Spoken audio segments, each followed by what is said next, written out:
Let us pray in the name of the Father, and of the Son, and of the Holy Spirit. Amen.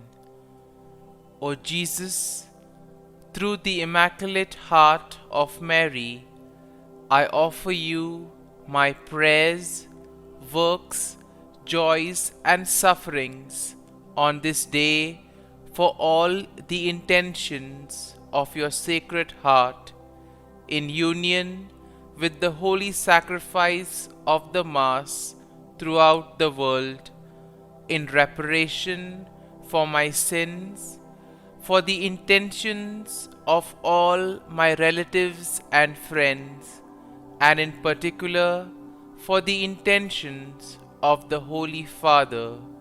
Amen. Here are the intentions of the Holy Father for the month of April. For a culture of peace and non-violence. We pray for the spread of peace and non-violence by decreasing the use of weapons by states and citizens.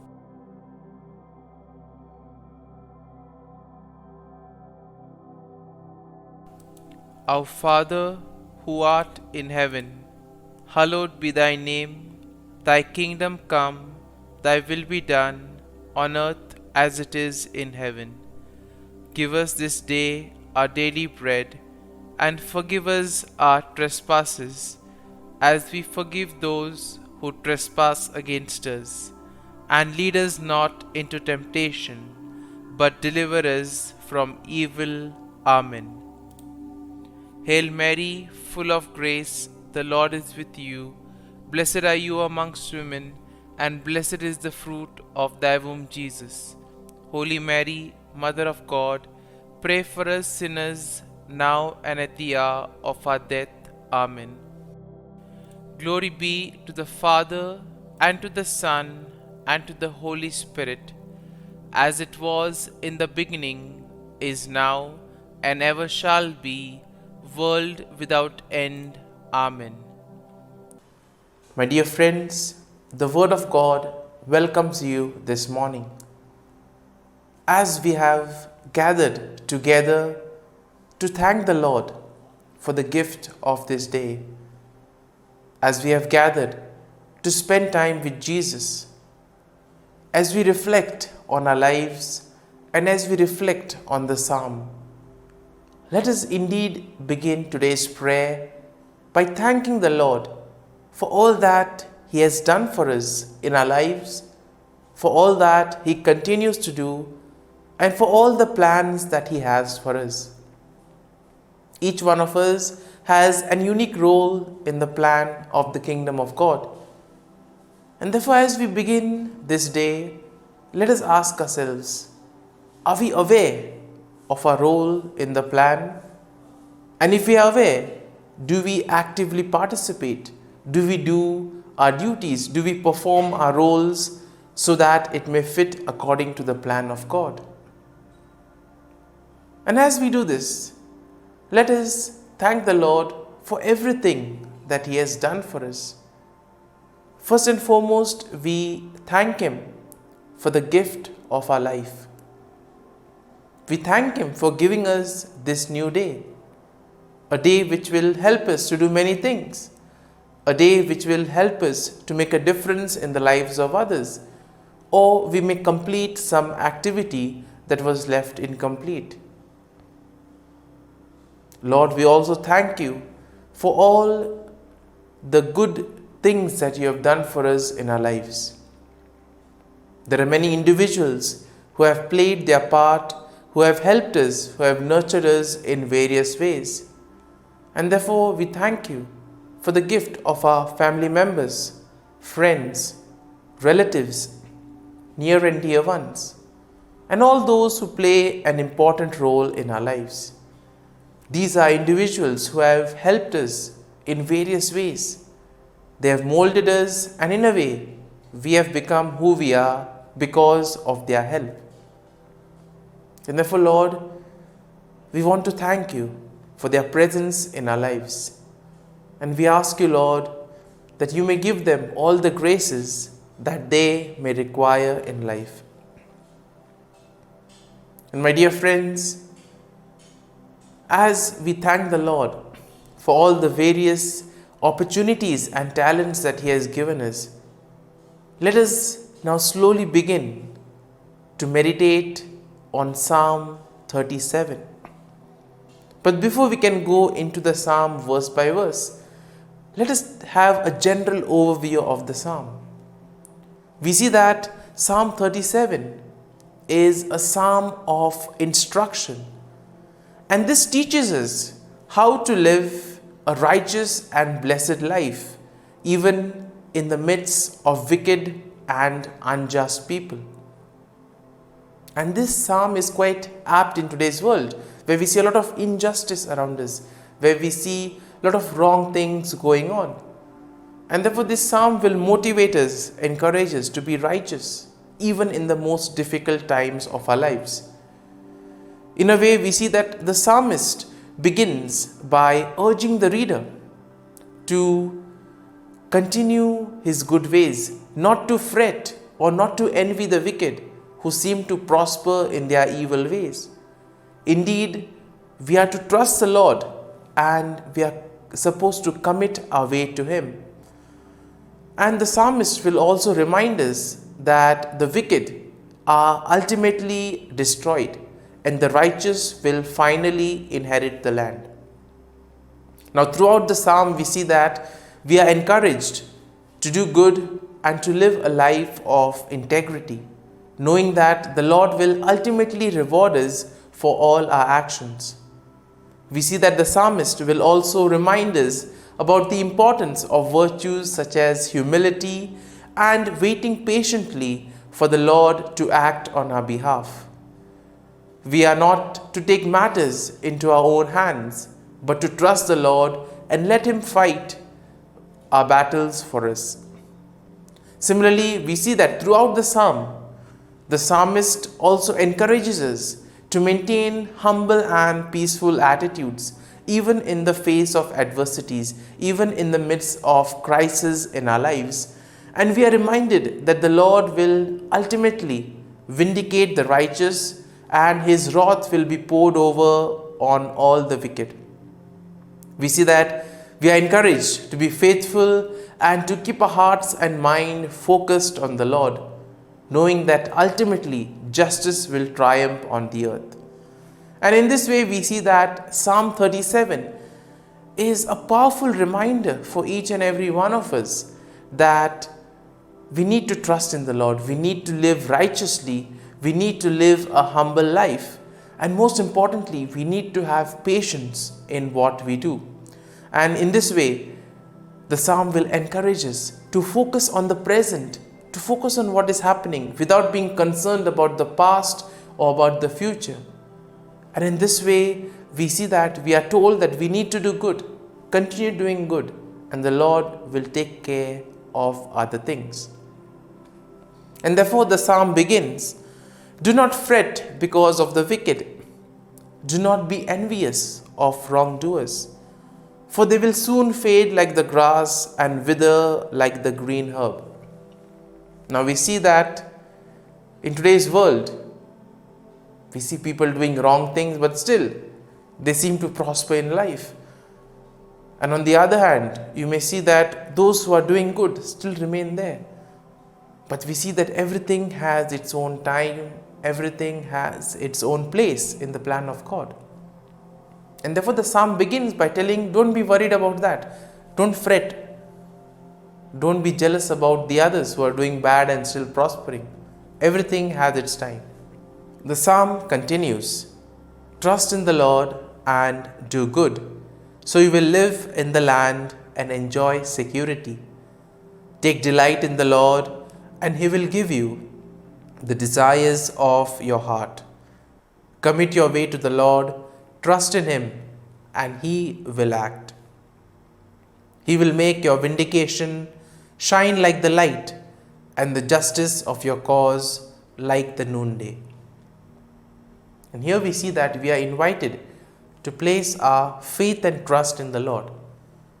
No matter what the situation may be, no matter how big the problems may be in our lives, if we place our faith and trust in the Lord, we know for sure that the Lord will be there to help us, to guide us and protect us. And the psalm continues, "Be still before the Lord and wait patiently for Him. Do not fret over those who prosper in their way, on those who carry out evil devices. Refrain from anger and forsake wrath. Do not fret, it leads only to evil." And therefore we are told to be calm, to continue doing the things that we are doing without being overly concerned about what is happening around us. Don't be concerned about those who are doing wrong and prospering. Be concerned about what we are supposed to do and how well we can do it. It is only in this way that we can contribute towards building the kingdom of God. And the psalm continues, "For the wicked shall be cut off, but those who wait for the Lord shall inherit the land. Yet a little while, and the wicked will be no more. Though you look diligently for their place, they will not be there. But the meek shall inherit the land and delight themselves in abundant prosperity." Ultimately, the psalm tells us what will happen at the end of time. It is those who are righteous, they will triumph, and ultimately justice will triumph on the earth. But there is a time for everything. There is a phase for everything. As time goes on, things will change, things will become better. All that we need to do is continue to do the right things and place ourselves in the hands of the Lord, so that He may guide us, He may lead us to do our part in the kingdom of God. The psalm further says, "The wicked plot against the righteous and gnash their teeth at them, but the Lord laughs at the wicked, for He sees that their day is coming. The wicked draw the sword and bend their bows to bring down the poor and the needy, to kill those who walk uprightly. Their sword shall enter their own heart, and their bows shall be broken." Exploitation is something that we commonly see in today's world. And therefore, this particular part of the psalm is quite relevant for all those who are exploited. Because the Lord is watching everything. He knows what is happening. And probably He, after looking at the plans of the wicked, laughs at them, because He knows that it is short-lived. What lives long is good and righteousness. And therefore the psalm continues, "The wicked perish, and the enemies of the Lord are like the glory of the pastures.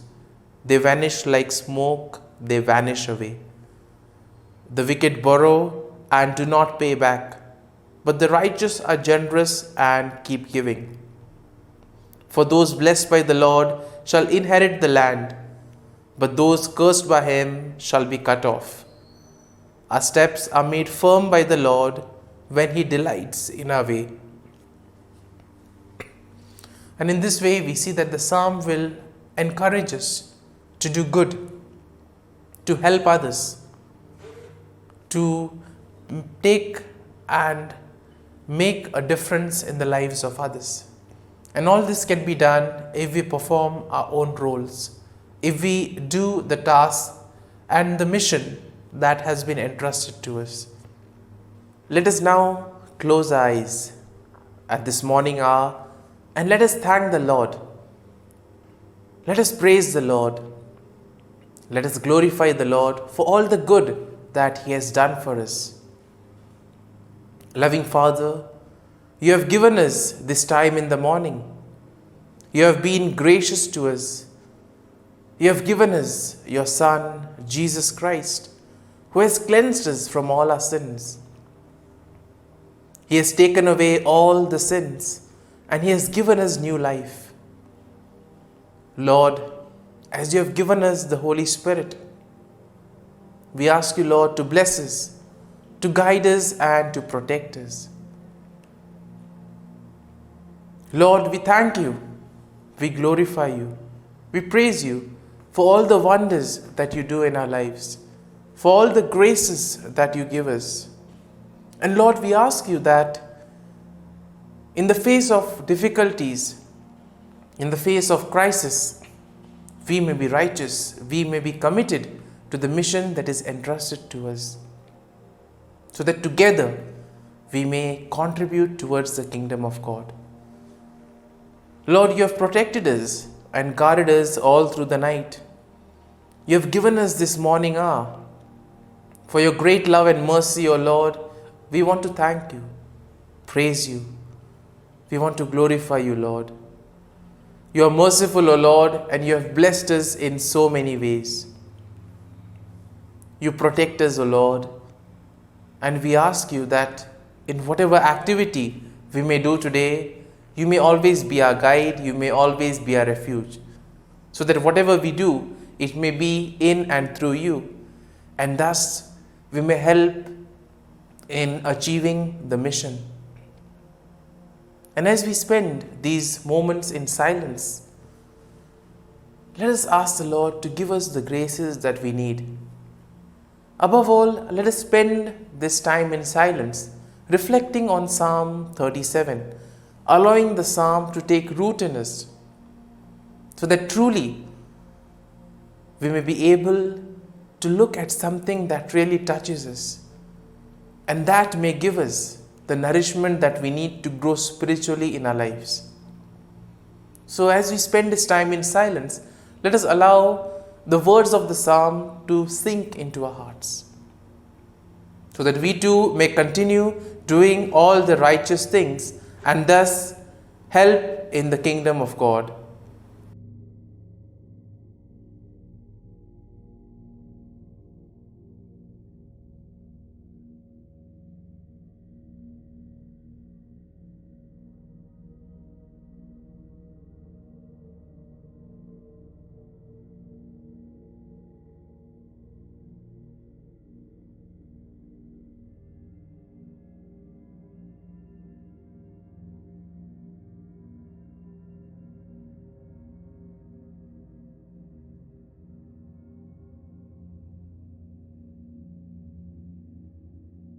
Prayer to Saint Michael the Archangel for protection. Saint Michael the Archangel, defend us in battle. Be our defense against the wickedness and snares of the devil. May God rebuke him, we humbly pray. And do thou, O Prince of the heavenly hosts, by the power of God, thrust into hell Satan and all the evil spirits who prowl about the world, seeking the ruin of souls. Amen. Act of Adoration. O Sacrament most holy, O Sacrament divine, all praise and all thanksgiving be every moment thine. Saint Gertrude Prayer for souls in purgatory. Eternal Father, I offer thee the most precious blood of thy divine Son, Jesus, in union with the masses said throughout the world today, for all the holy souls in purgatory, for sinners everywhere, for sinners in the universal church, those in my own home and within my family. Amen. May the divine assistance remain always with us, and may the souls of the faithful departed through the mercy of God rest in peace. Amen. Glory be to the Father, and to the Son, and to the Holy Spirit, as it was in the beginning, is now, and ever shall be, world without end. Amen.